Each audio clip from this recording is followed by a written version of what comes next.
When creating pretty much any business online, whether it's an affiliate marketing business, a blog, or anything else, the first question you'll often need to ask yourself is, what is it going to be about? Or to use the correct internet business parlance, what is your niche, or niche as some people pronounce it? A niche is a subject that will appeal to a specific audience. An example of a niche would be sewing. Now, sewing is something that appeals largely to older women, but also a lot of younger women these days who are interested in arts and crafts. And of course, some men like sewing too. Let's not stereotype here. Either way, most people are either interested in sewing or they're not. Thus, it has a niche appeal and gives you a specific target audience.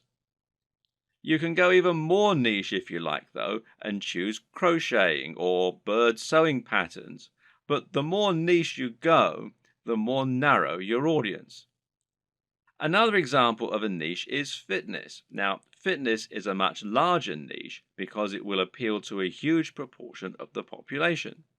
Nearly everyone will want to get fitter at some point in their lives.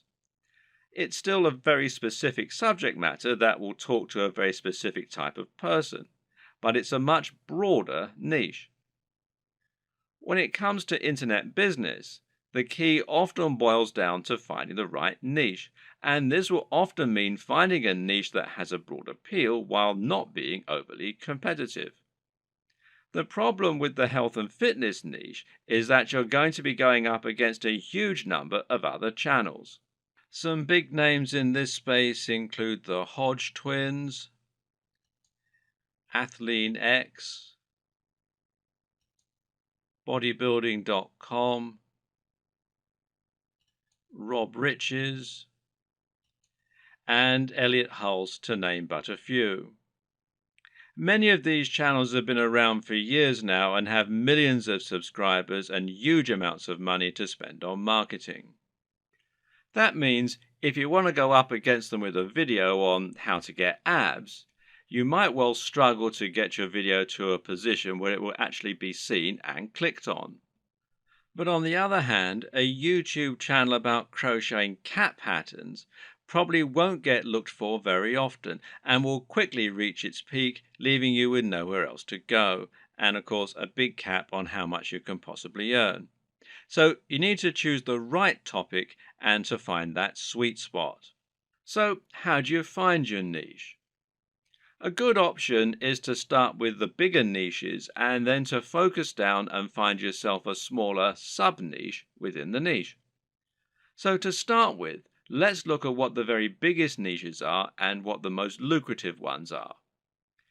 In general internet marketing, the biggest niches are fitness, dating, self-help, and making money. This is because all of these subjects are things which have a hugely broad appeal and which will appeal to practically everyone. If you have the marketing budget, then you can reach the biggest potential audience this way. At the same time, though, these niches are huge because they have something else going for them: value proposition. Each of them has something very big and important to offer people, an emotional hook that makes people more passionate about a channel. So, for example, fitness isn't really just about getting into shape.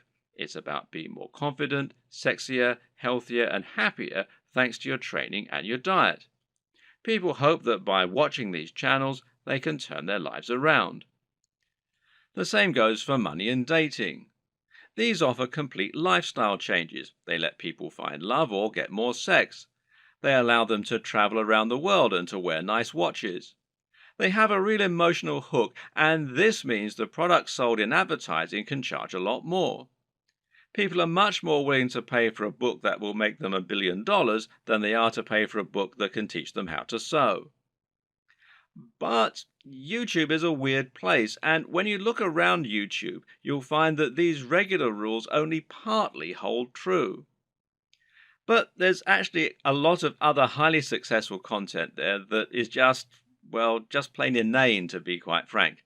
Some of the biggest topics on YouTube outside of those big internet marketing favorites are gaming, makeup tutorials, grooming and style, travel, technology, fails, cats, DIY, comedy, and lifestyle vlogs. That's a much more bizarre selection of niches, and if you look around, you'll find thriving subcultures celebrating all kinds of other unusual things. There are some very popular YouTube channels, for example, that show people how to transform new Transformer toys. The thing to understand about YouTube is that it's much more visual than a blog or a social media channel. And this means any subject matter that is more visual in nature and more dynamic is almost sure to be a success. Cat videos provide immediate laughs, while makeup tutorials show women how to look their most beautiful and have the proof that it works right there on the screen.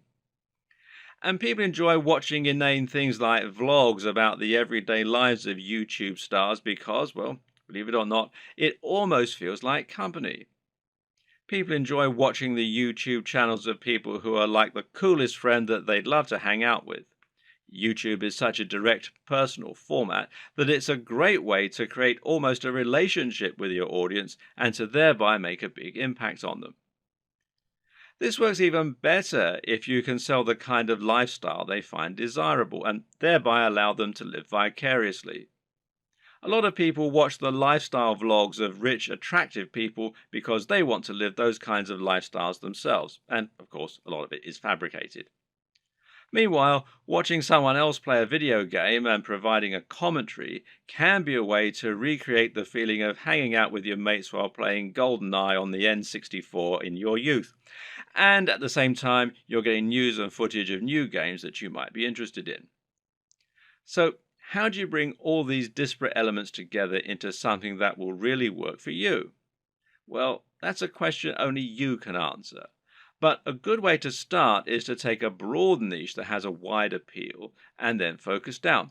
For example, you can go with fitness, but find your own way into the industry by making your channel all about fitness for the over 50s. This is a brilliant way to offer something a bit different and a bit unique, and thereby stand out from the crowd while still having that value proposition and universal appeal. Another thing to always remember is to be true to yourself.